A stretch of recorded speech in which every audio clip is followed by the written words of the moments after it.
In this lecture, we are going to discuss about the solar energy.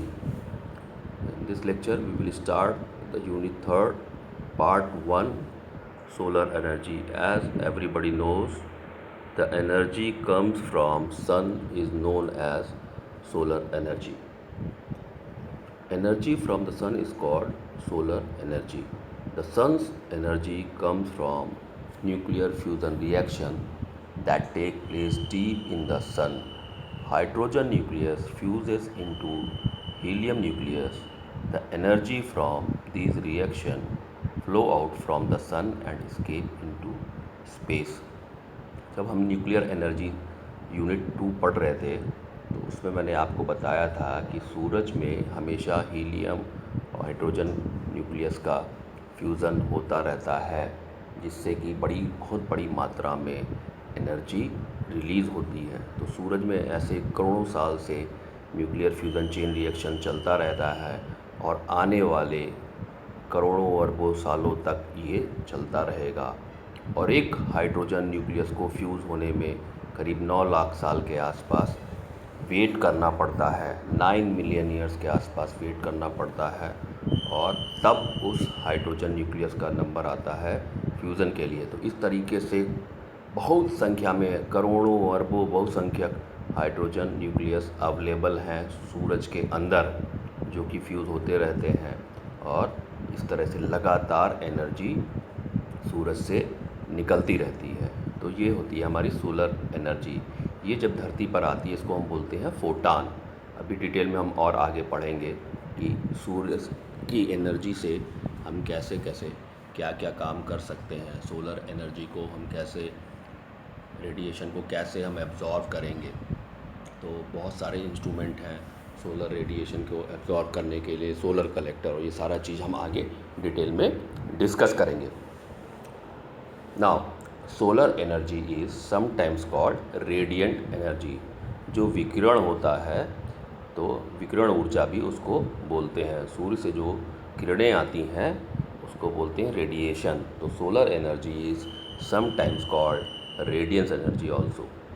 These are different kinds of radiant energy emitted by sun। ये कई प्रकार की होती हैं। अभी आगे हम और डिटेल में इसको डिस्कस करेंगे। The most important are light infrared rays, ultraviolet rays and X rays। इसमें जो सबसे महत्वपूर्ण है विकिरण जो होता है, किन किन किरणों का होता है, infrared rays, ultraviolet rays and x rays. The sun is a large sphere of very hot gases. Its diameter is 1.39 into 106 kilometer, while that of Earth is 1.27 into 10 to the power 4 kilometer। सूर्य जो है वो जो बहुत बड़ा आग का गोला है जिसमें कि बहुत सारी गर्म गैसेस अवेलेबल होती हैं। इसका डायामीटर होता है 1.39 इंटू 106 किलोमीटर, और पृथ्वी का होता है वो 1.27 into 104 kilometre. The mean distance between the two is 1.5 into 108 kilometre. The beam radiation received from the sun on the earth is reflected into space. Another 15% is absorbed by the earth atmosphere and the rest is absorbed by the earth surface। होता क्या है, जब सूरज से विकिरण होता है, जब सूरज से रेडिएशन होता है, सूरज से जब एनर्जी निकलती है तो हमारी धरती के ऊपर एटमॉस्फेयर में जो हमें बादल दिखते हैं, बादल से ऊपर क्या होता है, हमारे आकाश में ओजोन लेयर्स होती हैं। ठीक है, तो ओजोन लेयर जो है उससे कुछ किरणें रिफ्लेक्ट होके जो है वापस चली जाती हैं स्पेस में। कुछ किरणें हमारे डिफ्यूज़न के बाद आती है, जैसे बादलों में जो पानी के कण होते हैं, हवाओं के कण होते हैं, उनसे होते हुए डिफ्यूज़न होते हुए आती हैं, और कुछ किरणें डायरेक्ट धरती पर आती हैं और धरती पर एब्जॉर्ब हो जाती हैं। ठीक है, तो इस तरीके से विकिरण होता है और जो एनर्जी निकलती है उसको हम यूज़ करते हैं। All life on the earth depends on solar energy। धरती पर जैसा कि हम सब जानते हैं, जो भी जीव जंतु वनस्पति जो भी है वो जिंदा है किस वजह से? सूर्य की ऊर्जा की वजह से, सूर्य सोलर ऊर्जा की वजह से। Green plants make food by means of photosynthesis. ये तो हम बचपन से पढ़ते आ रहे हैं कि जो भी हरे प्लांट होते हैं वो अपना खाना पत्तियों में फोटोसिंथेसिस प्रोसेस के द्वारा बनाते हैं। Light is essential from in this process to take place. इस प्रोसेस के लिए सूर्य के प्रकाश की आवश्यकता होती है। This light usually come from sun. Animal get their food from plants और by eating other animals that feed on plants. बहुत सारे जानवर होते हैं जो कि पेड़ पौधे पत्तियां खाते हैं, और पेड़ पौधे पत्तियां अपना भोजन कहाँ से बनाते हैं? सूर्य से बनाते हैं। ठीक, तो plants and animals also need some heat to stay alive. और हीट की ज़रूरत भी होती है पेड़ पौधों को भी, जीव जंतुओं को भी। 10 plants are store houses of solar energy. तो हम प्लांट्स क्या करता है? प्लांट्स सोलर एनर्जी को एब्जॉर्ब करता है, फोटोसिंथेसिस के थ्रू भोजन बनाता है। तो हम ये भी कह सकते हैं कि जो प्लांट्स हैं वो स्टोर हाउसेज हैं हमारे सौर ऊर्जा के, सोलर एनर्जी के। Solar constant, the rate at which solar energy arrives at the top of the atmosphere is solar constant। जिस रेट से सोलर एनर्जी हमारे एटमॉस्फेयर के ऊपर आती है उसको हम सोलर कांस्टेंट कहते हैं। This is the amount of energy received in unit time on a unit area perpendicular to the sun's direction at the mean distance of the earth from the sun। Because of the sun's distance and activity vary throughout the year, the rate of arrival of solar constant is thus an average from which the actual value vary up to 3% in either direction। होता क्या है, solar constant की value change हो सकती है। क्यों? क्योंकि जैसा कि हम सब जानते हैं कि 12 महीनों 365 दिन हमें सेम सोलर एनर्जी नहीं मिल सकती। ये मौसम के हिसाब से और दिन में समय के हिसाब से बदलता रहता है। ज़रूरी नहीं है कि एक पर्टिकुलर प्लेस पे हमें अगर 10 बजे जो सोलर एनर्जी मिल रही है वही हमें शाम को 4 बजे भी मिले। गर्मी के दिनों में सोलर एनर्जी ज़्यादा मात्रा में मिलती है, जबकि उस पर्टिकुलर प्लेस पे अगर जाड़े का टाइम है या बरसात का टाइम है तो सोलर एनर्जी हमको कम मिलेगी। इस वजह से because of the sun's distance and activity vary, क्योंकि सूरज की दूरी और जो एक्टिविटी है वो throughout the year vary करती है, चेंज होती रहती है। That's why the rate of arrival of solar constant is thus an average from which is the actual value vary up to 3%। तो जो उसका एवरेज है वो एक्चुअल वैल्यू से 3% वैरी करता है, प्लस माइनस हो सकता है। The national aeronautics and space administration NASA standard value the solar constant expressed in 3 common units is as follows. जो national aeronautics and space administration NASA है उसने स्टैंडर्ड वैल्यू सोलर कांस्टेंट का 3 तरीके की unit उसने बताई है, जिसमें कि हम उसको सोलर कांस्टेंट को नापते हैं। फर्स्ट है 1.353 किलोवाट पर स्क्वायर मीटर। सेकंड है 116.5 लैंगलेज पर आवर। तो लैंगलेज जो होता है 1 langley being equal to 1 calorie per centimetre square और solar radiation received in 1 day. ठीक, तो एक लैंगले जो होता है वो होता है 1 calorie per centimetre square solar radiation का, जो कि हमें एक दिन में मिलता है। और थर्ड होता है 429.2 BTU पर square feet per hour. BTU जैसा आप पहले फर्स्ट यूनिट पढ़ चुके हैं, BTU is nothing but British thermal unit. तो ये 3 यूनिट हो गई जो नासा ने इसको बनाया है कि ये 3 यूनिट में हम सोलर कांस्टेंट को हम माप सकते हैं। ये हैं, सॉरी, ये हमारी 3 यूनिट हैं।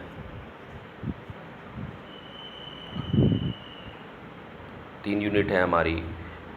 फर्स्ट वन है 1.353 kilowatts per square metre, second one is 116.5 Langles per hour, where 1 Langle being equal to 1 calorie per centimeter square of solar radiation received in one day, and third one is 429.2 British thermal unit per square feet per hour. Now the solar radiation. Now we will come to the part after solar constant. Now you can see from this diagram solar radiation on earth surface. तो solar radiation जो earth surface पे होता है, इस diagram में आप देखिए surface of earth, ये नीचे जो डायग्राम नीचे जो इस आप देख रहे हो, ये क्या है, हमारा धरती है, उसकी धरती की सतह है। अब ऊपर से सोलर रेडिएशन हो रहा है, ठीक। तो सोलर रेडिएशन जो होता है, जैसे मैंने बताया, 3 तरीके से होगा। एक तो जो सोलर से किरणें निकलेंगी, जो रेडिएशन होगा, तो कुछ किरणें क्या होंगी, हमारे एटमॉस्फेयर में ऊपर लड़ के रिफ्लेक्ट हो जाएंगी। ऐसे आप डायग्राम में देखते हो ना, रिफ्लेक्टेड बैक इनटू सरफेस, ये रिफ्लेक्ट हो जाएंगी। कुछ हैं वो हमारे जो बादलों में जो हमारे वायु के कण होते हैं, पानी के कण होते हैं, ठीक है, उनसे एब्जॉर्ब होते हुए धरती पर आते हैं, इसको बोलते हैं डिफ्यूज़ रेडिएशन, डिफ्यूज़ होते हुए वो आते हैं। और कुछ डायरेक्ट रेडिएशन, कुछ किरणें होती हैं जो सीधा धरती पर पड़ती हैं, ठीक। तो the solar radiation that penetrates the earth atmosphere and reaches the surface differs in both amount and character from the radiation at the top of the atmosphere, ठीक है। In the first place, part of radiation is reflected back into the space, especially by clouds. तो जो भी सूरज से जो radiation होता है और जो किरणें हमारी धरती पे आती हैं, तो उसमें 3 तरीके का काम होता है। पहला होता है कि जो किरणें हैं, कुछ किरणें ऐसी होंगी जो हमारे एटमॉस्फेयर से ही ऊपर, धरती के ऊपर का जो एटमॉस्फेयर होता है उससे लड़ के रिफ्लेक्ट होकर के स्पेस में चली जाएंगी। और दूसरा होता है डिफ्यूज़न, हमारे वायुमंडल में जो ऊपर बादलों में जो हमारा हवा और पानी की जो बूंदें होती हैं और हवा के जो कण होते हैं, उसमें डिफ्यूज़ होते हुए, डिफ्यूज़ स्कैटरिंग जैसे आप डायग्राम में देख रहे हैं, तो डिफ्यूज़ होते हुए, डिफ्यूज़ उसको उस टाइप के रेडिएशन को बोलते हैं डिफ्यूज़ रेडिएशन, धरती पर आती हैं। और कुछ डायरेक्ट हमारे धरती पर आ सकती हैं, ठीक है। तो part of the radiation is reflected back into the space, specially by clouds. Furthermore, the radiation entering the atmosphere is partly absorb by molecules in the air. जैसा मैंने आपका बताया था कि पहला तो रिफ्लेक्ट हो जाएगा, दूसरा क्या है कि रेडिएशन एटमॉस्फेयर में पार्टली एब्जॉर्ब हो जाता है इन the air. Oxygen and ozone formed from oxygen absorb nearly all the ultraviolet radiation. ये ऊपर वाले का बनाया हुआ है कि जितनी भी नुकसानदेह अल्ट्रावायलेट रेज हैं, वो हमारे जो ओजोन लेयर बनी हुई है, ऑक्सीजन से ही ओजोन लेयर ऊपर हमारे एटमॉस्फेयर के ऊपर जो बनी हुई है, हमारे वायुमंडल में आने से पहले ओजोन लेयर को पार करना होता है उस किरण को, तो वो हमारी जितनी भी खतरनाक अल्ट्रावायलेट रेडिएशन रेज हैं, वो क्या करती है, हमारी जो ओजोन लेयर है वो उसको एब्जॉर्ब कर लेती है, ठीक। तो oxygen and ozone formed from oxygen absorb nearly all the ultraviolet radiation, and water vapor and carbon dioxide absorb some of the energy in the infrared range. In addition, part of the solar radiation is scattered, that is, its direction has been changed by droplets in clouds, by atmosphere molecules and by dust particle. तो क्या होता है, जो diffuse radiation है, उसमें क्या होता है कि कुछ हमारे जो सोलर रेडिएशन होते हैं वो स्कैटर्ड होते हैं। जब कैसे स्कैटर्ड होंगे, हमारे जो ड्रॉपलेट्स होते हैं, जैसे मैंने बताया था आपको, बादलों में हमारे जो कण हैं, डस्ट के पार्टिकल हैं, हवा के पार्टिकल हैं, पानी के पार्टिकल हैं जो हमारे एटमॉस्फेयर में रहते हैं, तो उनसे क्या होता है, स्कैटर्ड हो जाते हैं और डिफ्यूज रेडिएशन के फॉर्म में वो हमारे पृथ्वी पर आते हैं। ठीक है। अब कुछ इंस्ट्रूमेंट हैं for measuring solar radiation and sunshine. कुछ इंस्ट्रूमेंट ऐसे हैं जो कि हमारे सोलर रेडिएशन और सनशाइन को नापने के काम आते हैं। उसमें एक इंस्ट्रूमेंट है पायरोनोमीटर। ठीक, तो solar radiation flux is usually measured with the help of a pyrometer or sunshine recorder is used for measuring sunshine। ठीक है, तो ये पायरोनोमीटर से हम यूज़ करते हैं, हम सोलर रेडिएशन का फ्लक्स नापने के लिए, और सनशाइन रिकॉर्डर यूज़ करते हैं मेजरिंग द सनशाइन। ठीक है, तो ये जैसे आप डायग्राम में देख रहे हो पायरोनोमीटर, इसमें इसके 7 मुख्य पार्ट हैं। इसमें एक तो होता है ब्लैक सरफेस, इसका सरफेस एकदम ब्लैक होता है। दूसरा होता है ग्लास डोम्स में लगे रहते हैं। फिर गार्ड प्लेट्स होती हैं, थ्री लेवलिंग स्क्रू इसमें से कसे होते हैं। ये माउंटिंग प्लेट्स है, ग्राउंड बोल्ट्स है और प्लेटफॉर्म है। This is the diagram you can see in this slide, the diagram of pyranometer. Now how pyranometer works. Pyrometer is an instrument which measures either global or diffuse radiation over a hemispherical field of view. A sketch of the instrument as installed for the measurement of global radiation is shown in figure. Global radiation को मापने के लिए जो measuring instrument है वो है pyranometer, जो कि आप इस डायग्राम में देख रहे हैं। Basically, the pyrometer consists of a black surface which heats up when exposed to the radiation. Pyranometer में क्या होता है, एक ब्लैक सरफेस होती है जो कि गर्म हो जाती है जब उसको सोलर के सामने हम खुले वातावरण में जब रखते हैं, तो वो ब्लैक सरफेस सोलर रेडिएशन से क्या होती है, गर्म हो जाती है। सोलर रेडिएशन से जब उस सूरज की रोशनी पड़ती है, it's temperature increases until its rate of heat gained by solar radiation equals its rate of heat loss by convection, conduction and radiation। इसका टेम्परेचर तब तक बढ़ता रहता है जब तक कि सोलर रेडिएशन उसके बराबर ना हो जाए। इसका टेम्परेचर इंक्रीज़ करता रहता है until its rates of heat gained by solar radiation। ठीक, जब तक सोलर रेडिएशन इसमें होता रहता है तब तक इसका टेम्परेचर इंक्रीज होता रहता है। और ये कम कैसे होता है, it's rate of heat loss by convection, conduction and radiation. ठीक है, the hot junction of a thermopile are attached to a black surface. एक हॉट जंक्शन थर्मोपाइल का अटैच रहता है ब्लैक सरफेस से, while the cold junction are located in such a way that they do not receive the radiation। और इसमें एक cold junction होता है, उसको ऐसे रखते हैं कि इस तरीके से उसमें लगा होता है कि उस पर रेडिएशन ना पहुंच पाए। As a result an EMF is generated, electromagnetic field generate होती है। This EMF is usually in the range of 0 to 10 megavolt and can be read, recorded and integrated over a period of time and is a measure of global radiation। इस तरीके से global radiation को मापते हैं pyranometer के द्वारा। The duration of bright sunshine.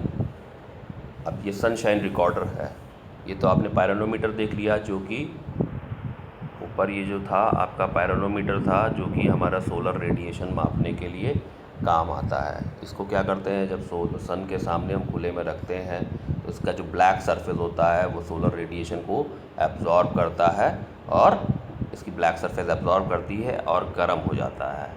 ठीक है, तो बेसिकली ये काम कैसे करता है, its temperature increases until its rate of heat gained by solar radiation equals its rate of heat loss by convection, conduction and radiation.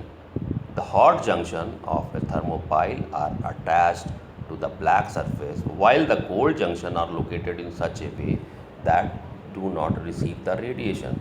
तो ये जो टेम्परेचर डिफरेंस होता है इस वजह से as a result an EMF is generated. This EMF which is usually in the range of 0 to 10 megavolt can be read, recorded or integrated over a period of time and is a measure of the global radiation. ये तो हमने नाप लिया. हम next हम sunshine कैसे नापेंगे. ठीक, तो सनशाइन के लिए हमारे पास है इंस्ट्रूमेंट सनशाइन रिकॉर्डर. ठीक, तो सनशाइन रिकॉर्डर कैसे काम करता है. The duration of bright sunshine is a day in a day is measured by means of sunshine recorder as you can see in the diagram.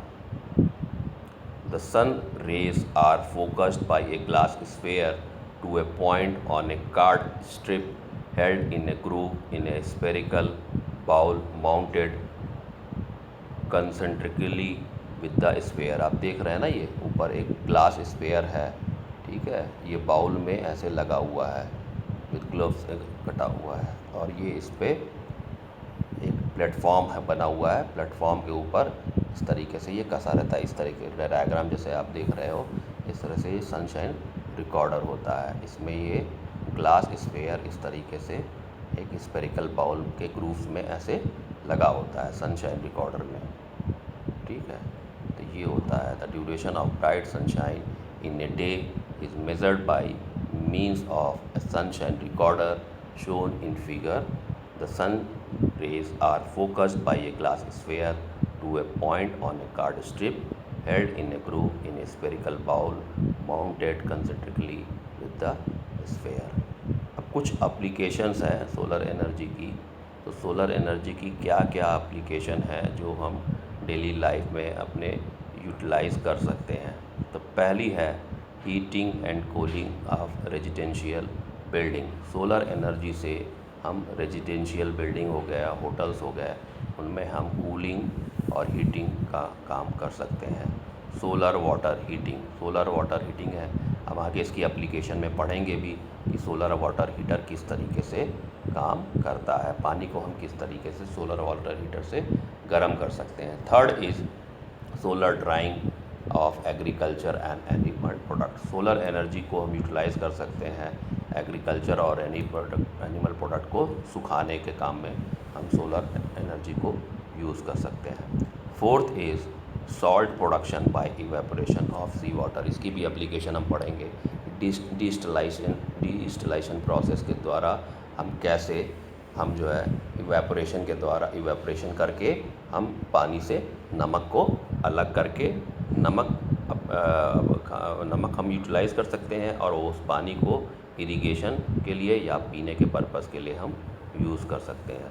Solar cooker, इसका एक बहुत बढ़िया एप्लीकेशन है सोलर कुकर. जिन areas में solar energy प्रचुर मात्रा में हमको मिलती है उन जगहों पे हम सोलर कुकर को यूज़ करके खाना बनाने के लिए अच्छे से उपयोग में कर सकते हैं. इससे हमारा बहुत सारा फ्यूल कंजम्पशन बच जाता है.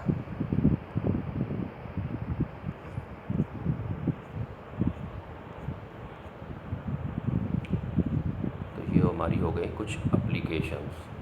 और कुछ एप्लीकेशंस और हैं solar applications. Solar engines for water pumping. ये भी एक बहुत अच्छी एप्लीकेशन है. गांव वगैरह में जो डीज़ल का बहुत खर्चा आता है इरिगेशन में, हम जो है डीज़ल इंजन लोग यूज़ करते हैं, वहाँ पे हम सोलर इंजन यूज़ कर सकते हैं वाटर पंपिंग के लिए. Solar refrigeration. सोलर से हम रेफ्रिजरेशन प्रोसेस भी कर सकते हैं. Solar electric power generation. Solar energy से हम बिजली वगैरह भी पैदा कर सकते हैं. आपने देखा होगा कि बहुत सारी स्ट्रीट लाइट्स आजकल सोलर लालटेन भी उसको बोलते हैं, या स्ट्रीट लाइट्स में भी जो है हम देखते हैं कि फ़ोटोवोल्टेइक सेल लगा करके भी हम कर सकते हैं. वो एक अदर एप्लीकेशन है. Ninth application is solar photovoltaic cell which can be used for electricity. This is the main application which we will discuss in this unit in very much detail, and this is our main focus, how we can produce electricity by using solar photovoltaic cell. We will discuss the detail of electricity generation by using photovoltaic cell in detail in this unit. And the 10th is solar furnaces. Solar furnaces भी हम बना सकते हैं. तो in the next lecture we will discuss about the